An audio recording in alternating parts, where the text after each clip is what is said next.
한 25년 전 제가 소년부, 그러니까 초등학생들을 지도하던 전도사 시절에 있었던 일입니다.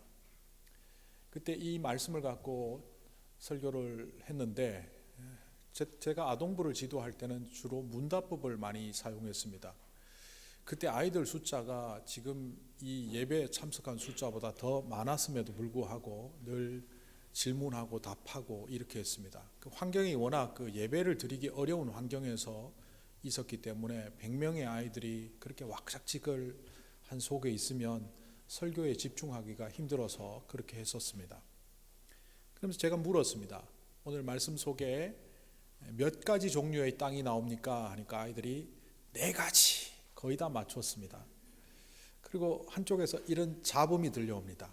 땅 아닌데 밭인데, 얼핏 보면 밭이라고 생각하기가 쉽고 기존에 많은 분들이 이걸 밭으로 보았죠. 그러나 제가 땅이라고 한 것은 성경에서 땅이라고 말하기 때문입니다. 그리고 또 질문을 했습니다. 어른들은 아마 그런 질문하면 난리가 나겠지만 아이들은 솔직하게 손을 잘 듭니다. 자, 손 들어볼까요? 자기가 길가라고 생각하는 사람 하니까 10몇 명이 손을 드는 거예요. 그래서 그 중에 한 명에게 제가 물었습니다. 왜 길가야?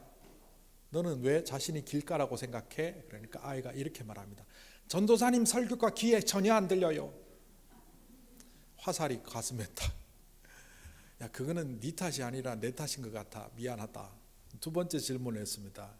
자기가 돌짝밭이라고 생각하는 사람 손 들어보라. 그러니까 한 20명이 손을 들었어요.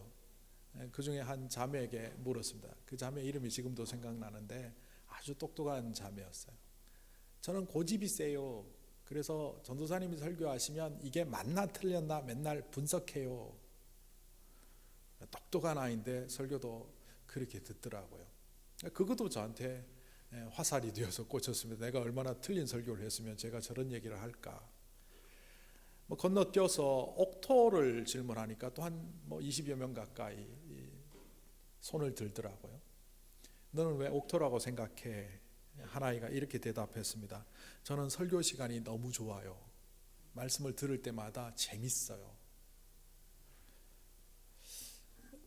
여러분, 이 이야기를 들으면서 애들이 상당히 똑똑하네 이런 생각 하셨죠. 땅의 종류도 분석을 하고 파악을 하고 자기가 어디에 속하는지도 이렇게 알고 있는 것을 보면 잘 알고 있는 것 같지만, 오늘 이 말씀을 너무 도식화한 도구마로 만들어 놓은 그 후유증이다, 저는 그렇게 생각을 했습니다. 혹시 여러분들도 어느 땅에 속하는지 여러분 스스로를 찾아보려고 하고 계십니까? 나중에 말씀에 나누겠지만 옥토는 영원히 옥토도 아니고 돌짝밭은 영원히 돌짝밭이 아닙니다. 돌짝밭이 옥토가 되기도 하고 옥토가 돌짝밭이 되기도 하고 가시덤불이 길가가 되기도 하고 길가가 옥토가 되기도 합니다. 주님께서는 이 땅의 이야기를 통하여 우리의 삶을 들여다보도록, 그리고 우리 자신이 정말 주님의 뜻과 관련 있는 삶을 사는지를 돌아보도록 하시기 위하여 이 이야기를 하셨습니다. 그런데 오늘 말씀을 잘 이해하기 위해서는 2가지 이해가 필요합니다. 첫째는 당시의 유대인들이 갖고 있는 행복 씨앗에 대한 사회적 통념이고, 두 번째는 당시의 농경 문화가 어떻게 이루어지는지에 대한 이해가 우리에게 필요합니다. 이 행복 씨앗론은 뭐냐 하면, 당시 유대인들은요, 하나님이 사람이 태어날 때 그 사람에게 크기와 양이 정해져 있는 행복 씨앗을 준다고 생각했습니다. 어떤 사람에게는 크고 좋은 것, 어떤 사람에게는 보잘것없는 것, 그래서 그 운명을 갖고 살아가다 보니 어떤 사람은 가난하게, 어떤 사람은 부유하게. 우리가 요즘 말하는 행복 운명론과 별반 다를 바가 없습니다. 예수님께서 그들이 그런 마음을 갖고 있다는 걸 아시기 때문에 오늘은 땅의 이야기를 통해서, 어떤 때는 달란트의 이야기를 통해서 그들이 생각이 틀렸음을 가르쳐 주십니다. 달란트 비유만 해도 5달란트, 2달란트, 1달란트 차등이 있는 것처럼 나오죠. 우리는 5달란트, 2달란트, 1달란트는 수와 양의 문제에 집착하는데 당시의 사람들이 행복론을 그렇게 받아들였기 때문이죠. 주님께서는 그것을 뒤엎으시죠. 양이 아니라 남겼느냐 남기지 않느냐 그 차이로 인해서 하나님은 평가하신다는 거죠. 아주 가난한 여인이, 홀로 된 여인이 헌금을 드립니다.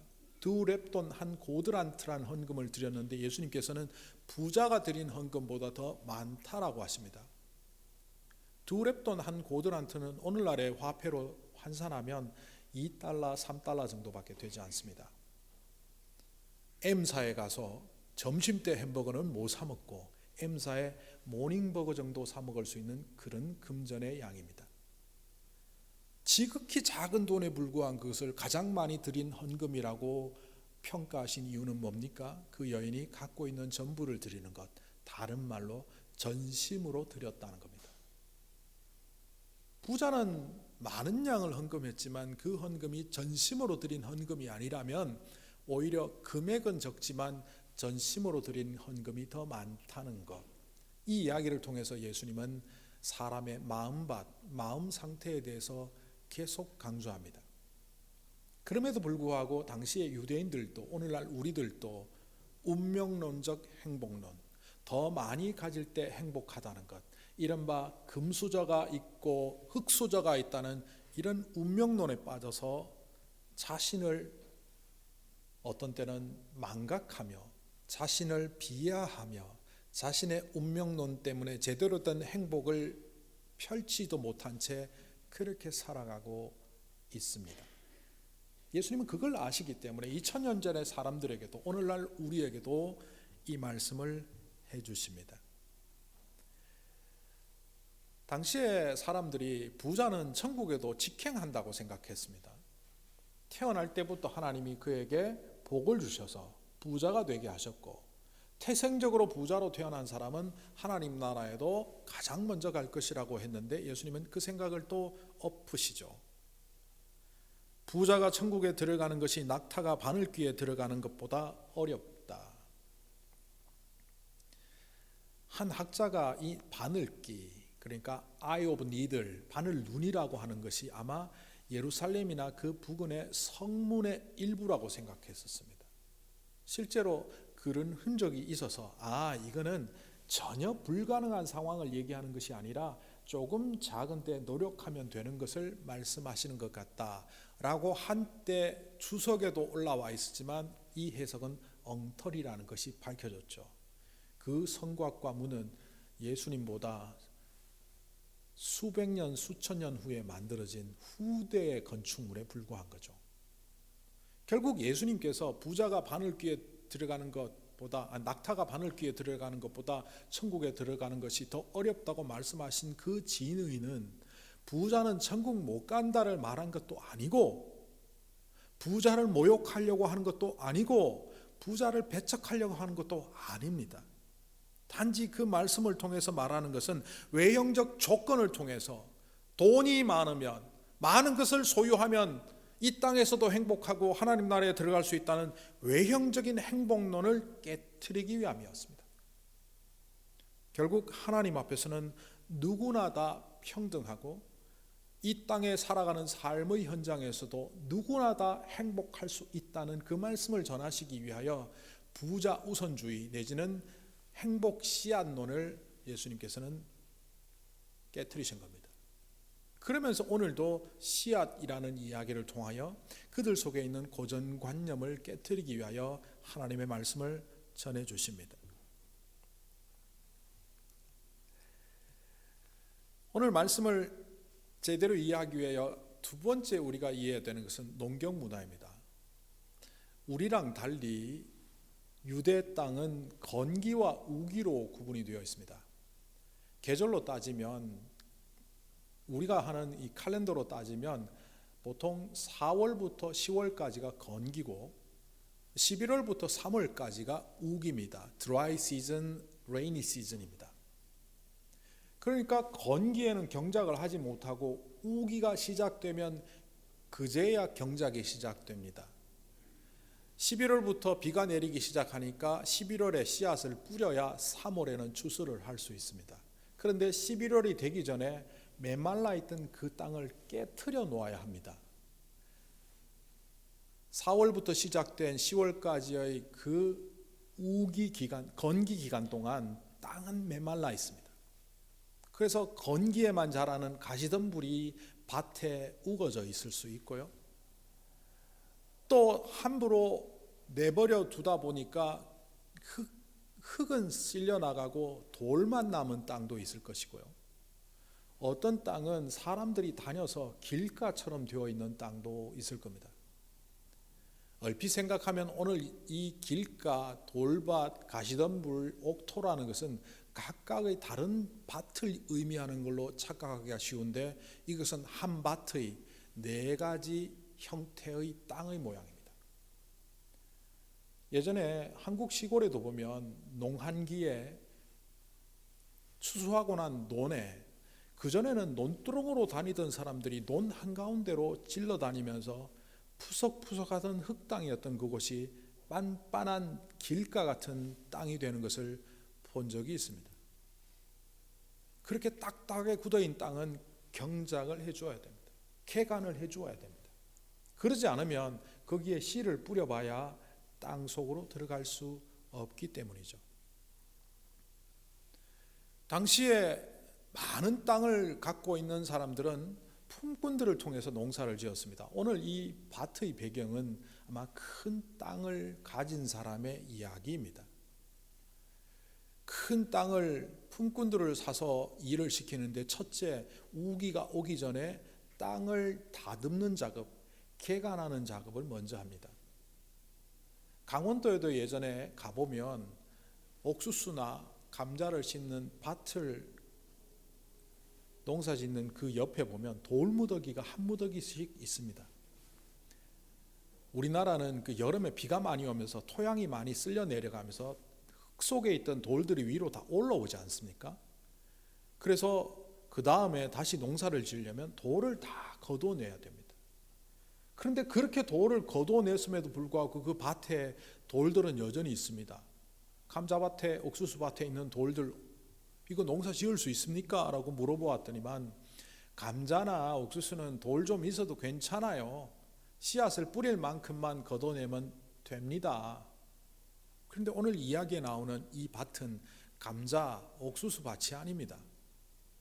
보리 혹은 밀을 경작했을 가능성이 높은데 다른 이야기들을 비교해서 성경의 이야기들을 비교해 보면 이 땅은 밀을 경작하는 땅입니다.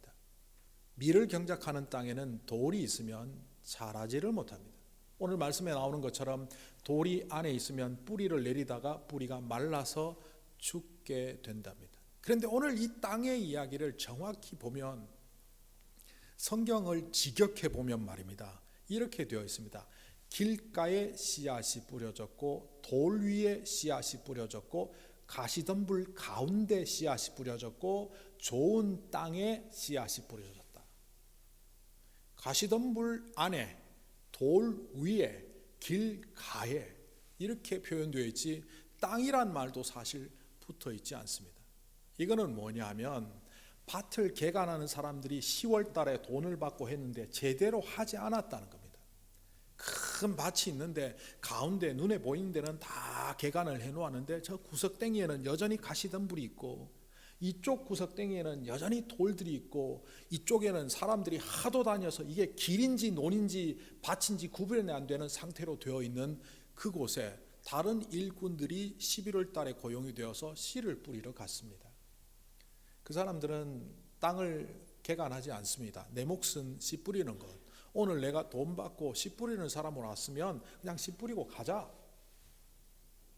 그러다 보니 가시덤불이 있는데 그 안에도 던지고 밑에 보니까 돌이 잔뜩 있는 것 같은데 그 위에도 던지고 길가처럼 판판한 땅이 되어 있는데 그 길가에도 던지는 거예요. 자, 이런 농경 문화를 이해하고 보면 이 밭이 하나의 밭임에도 불구하고 여러 가지 상태라는 것을 볼 수 있습니다. 이것을 잘 이해한 한 주석가는 이것이 한 개인이 믿음의 성장 단계를 주는 것이다라고 해석하기도 합니다. 근데 오늘 저는 성장 단계라기보다는 우리가 어느 순간 길가가 되고 어느 순간 돌밭이 되고 어느 순간 가시덤불이 될 수 있다는 것을 보여주시는, 원래는 옥토였던 우리를 향한 주님의 음성이라 그렇게 듣게 됩니다. 그러니까 이것은 고정적이지 않죠. 지난 계절에 옥토였던 땅이 제대로 다듬지 못해서 입은 기간에는 돌짝밭이 될 수 있고, 지난 시즌에 돌짝밭이었던 그 땅이 제대로 개간을 해서 돌을 다 골라내서 이번 시즌에는 옥토가 될 수 있는 것, 우리의 상태는 늘 변하는 것. 그래서 가꾸지 않고 다듬지 않으면 우리는 어느새 옥토였던 땅이 길가나 돌짝밭이나 가시덤불이 될 수 있다는 것을 주님은 우리에게 말씀해 주고 계십니다. 자, 이 여러 종류의 땅들을 우리의 영적 상태, 우리의 심령과 결부해서 우리는 이렇게 해석해 볼 수 있습니다.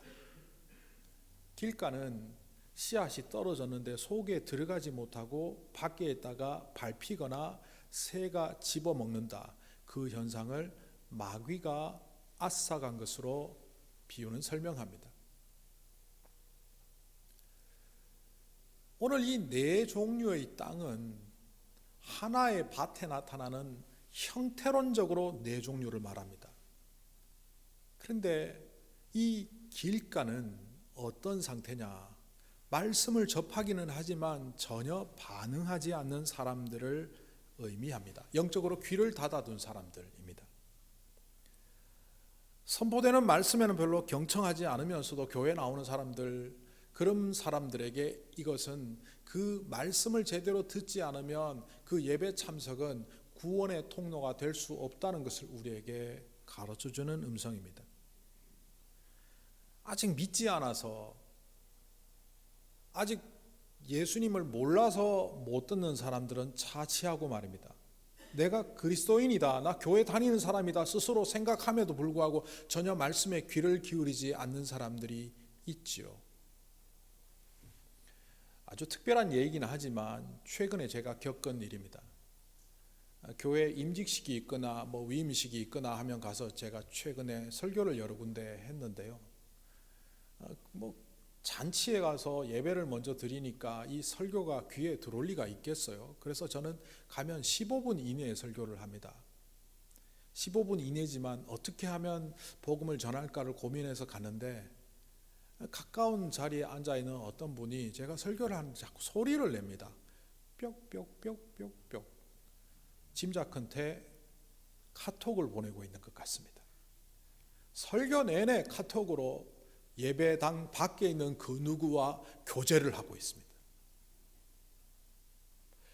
오늘 이 예배에 참석했음에도 불구하고 이 예배보다는 이후에 만나는 사람들과의 교제에 집중하고 있다면 아마 그런 사람들이 이 길가 귀를 닫은 사람들이 아닐까요? 그런데 이런 사람들이 의외로 많습니다. 간혹 타교인들을 통해서 제가 듣게 되는 말인데요, 이런 말을 합니다. 아유, 목사님 그 설교 맨날 똑같지 않습니까? 본문만 다르지 맨날 똑같은 소리, 예수 잘 믿어라, 성경 말씀 잘 들어라, 하나님께 헌신해라. 그래서 저는 설교 시간에 그냥 앉아 있습니다.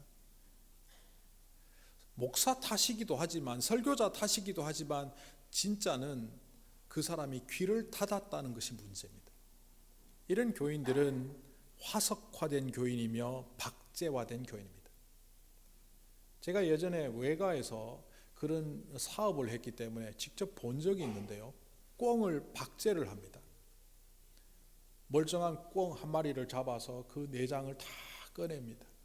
살아가는 데 필요한 심장, 허파, 간 이런 걸 다 제거해냅니다.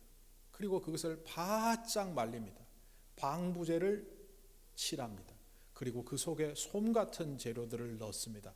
다시 방부제를 넣습니다. 그리고 겉에 표면에 썩지 않도록 기름을 발라 굳힙니다.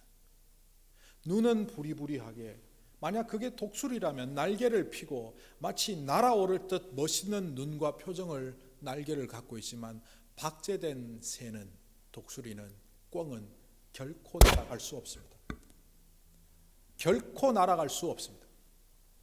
이 결코 날아갈 수 없는 멋있는 모습을 보고 야 멋있다라고 박수치고 있다면 그것은 잘못된 거죠. 오늘날 귀를 닫고 교회는 다니지만 하나님의 말씀에 전혀 반응하지 않는 사람들이 이런 성도들이 아닐까 생각해 봅니다. 두 번째는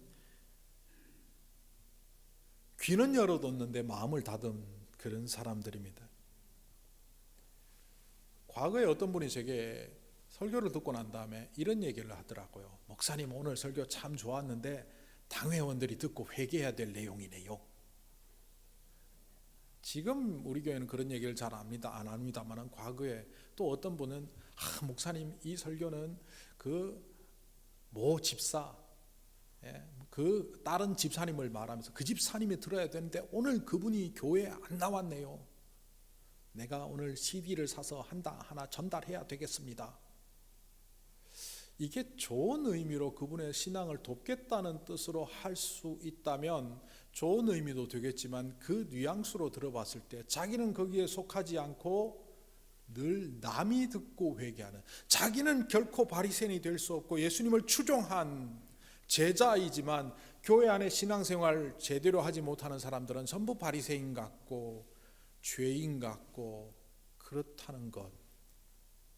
귀는 열려있지만 마음이 전혀 열려있지 않으니까 자기의 것으로 만들지 못하는 이 모습, 이게 바로 돌 위에 떨어진 씨앗 같습니다. 이런 사람들은 그렇게 말하죠. 자기가 고난을 당하면 그 고난을 하나님을 원망하는 음성으로 바꿔버립니다. 하나님 왜 나를 버리십니까? 하나님 왜 나와 함께 하시지 않습니까? 오히려 그 고난을 통하여 성장하고 성숙하고 더 주님께 가까이 가도록 예수님께서 부르고 계시는데도 불구하고 그 고난을 오히려 신앙을 떨어뜨리는데, 영적으로 넘어지는데, 좌절하는데 사용하고 말아버립니다. 세 번째 부류의 사람들은 깨달음까지 있습니다. 귀도 열렸고 마음에 열림이 있어서 깨달음이 있습니다. 그런데 전혀 움직이지 않는 사람들이죠. 아마 다수의 그리스도인들이 여기에 속하지 않을까 생각해 봅니다. 남들이 보기에 신앙이 좋은 사람입니다. 예배도 열심히 드리고 아멘 할렐루야 찬양하면서 뜨거움을 드러내기도 합니다. 그런데 그걸로 끝입니다. 하나님 저는 죄인입니다 라고 말하지만 그걸로 끝입니다. 이런 사람들의 입술에는 늘 이것이 달려있죠. 하나님께서 나를 사랑하셔서, 하나님께서 우리를 지키셔서, 하나님이 우리를 보호하셔서 우리는 복되게 살아갑니다. 그리고 끝. 제가 이런 부류의 사람들을 흔히 은혜 중독자라고 하죠. 하나님의 뜻이 무엇인지, 나를 통하여 어떤 일을 하시기를 원하는지는 전혀 관심이 없고 늘 주십시오 주십시오 달라 달라 하는 그런 상태의 모습이 바로 세 번째 부류의 사람들이 아닌가. 네 번째, 좋은 땅으로 비유되는 사람들은 길게 설명하지 않아도 알 수 있습니다. 성숙한 그리스도인들, 남의 단점이 보이더라도 그 사람을 공격하는 도구로 사용하는 것이 아니라, 공동체의 단점이 보이더라도 그것을 힐난하는 도구로 사용하는 것이 아니라 오히려 기도 제목으로 만들어 그것을 타인을 위하여, 교회를 위하여 기도하는 사람이 되는 그런 모습이죠. 자기 안에 들보를 먼저 들여다보고 자기가 매일매일 메이크업함으로 영적으로 자기를 돌봄으로 결국 자기의 잘못을 고쳐감으로 다른 사람의 삶의 본보기가 되는 그런 사람들이 좋은 땅이지 않겠습니까? 하나님의 말씀이 들어오면 실천으로 옮겨지고 그 하나님의 말씀이 그 삶의 기준점과 원칙이 되는 사람들, 바로 그들이 옥토 아니겠습니까? 이렇게 말씀을 분석해 놓고 보면 이 네 가지 속에 나는 어디에 속할까? 또 다르게 말하면 예수님은 이 네 가지에 속하는 각각의 사람들을, 좋은 땅에 속하는 사람들은 높이 평가하고 길가에 속하는 사람들은 폄하하는 심판하는 그런 심판의 음성으로 이 말씀이 들려오기도 합니다. 그런데 오늘 말씀 끝에 우리에게 특별한 이야기가 하나 들려옵니다. 오늘 15절에 이렇게 기록되어 있습니다. 좋은 땅에 떨어진 것들은 바르고 착한 마음으로 말씀을 듣고서 그것을 굳게 간직하며 견디는 가운데 열매를 맺는 사람들이다. 다시 질문합니다. 오늘 땅은 몇 종류로 나눌 수 있습니까? 두 종류입니다. 길가든 돌 위든 가시덤불 속이든 이거는 전부 열매 맺지 못하는 땅.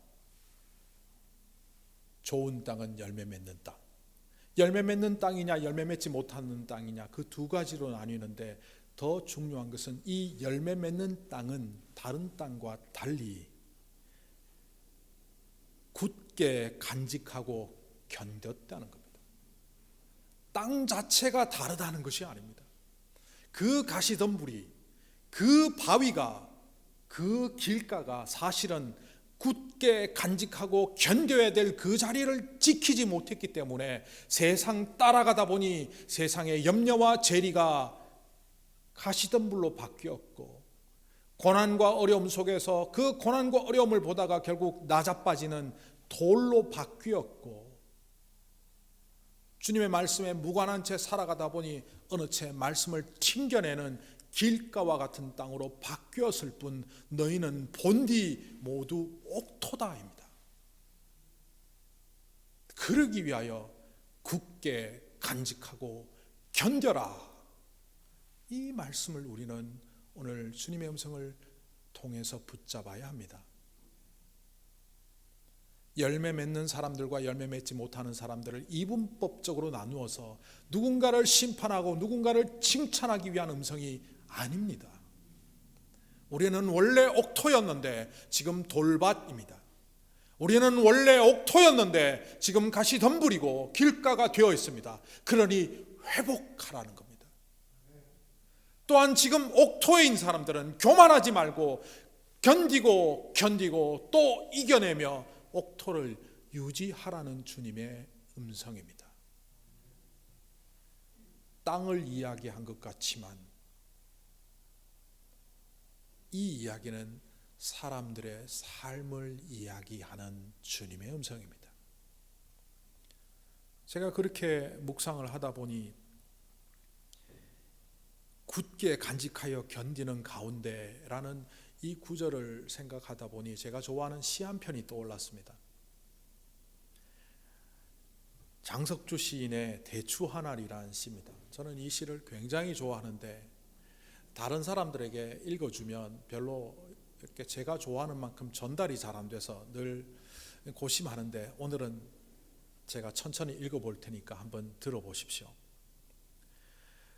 대추하날 적에 저절로 붉어질 리는 없다. 저 안에 태풍 몇 개, 저 안에 천둥 몇 개, 저 안에 벼락 몇 개, 저 안에 번개 몇 개가 들어있어서 붉게 읽히는 것일 게다. 적에 혼자서 둥그러질 리는 없다. 저 안에 무서리 내리는 몇 밤, 저 안에 땡볕 두어 달, 저 안에 초승달 몇 날이 들어서서 둥글게 만들어가는 것일 게다.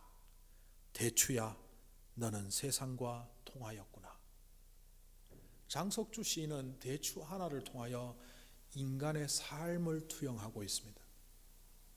뭔가를 이루기 위하여 견디고 이겨내는 것이 필요하다는 거죠. 그래서 대추 하나과 같은 미약한 삶이지만 그 삶의 결과가 아름답게 보여질 때는 그 속에 태풍을 이기고 천둥을 이기고 벼락을 이기고 번개를 이겨낸 시간들이 있다는 겁니다. 여러분 스스로를 무슨 땅이라고 평가하십니까? 아니, 여러분 스스로 아직 씨앗이 잘못되어서 내 인생이 이 모양이다 생각하십니까? 길가에 던져진 씨앗도 옥토에 던져진 씨앗도 동일한 씨앗입니다. 하나님의 말씀은 그 누구에게나 던져집니다. 그런데 그 말씀대로 어떻게 간직하며 견디며 살아내느냐가 여러분을 옥토로, 여러분의 땅을 돌짝밭으로, 여러분의 심령을 가시덤불로, 여러분의 삶을 길가와 같이 팍팍한 삶으로도 바꿀 수 있다는 생각을 하십시오. 우리의 인생은 운명론적으로 정해져 있는 것이 아닙니다. 교회 다닌다고 저절로 되는 것도 아닙니다. 주님의 말씀 붙잡고 대추 하나리 연걸어 가기 위하여도 태풍을 이겨내는 시간들이 있었던 것처럼 그 시간을 이겨내고 굳게 설 때 비로소 주님의 음성이 들립니다. 너는 옥토였단다. 그리고 다시 한번 옥토로 회복되어라.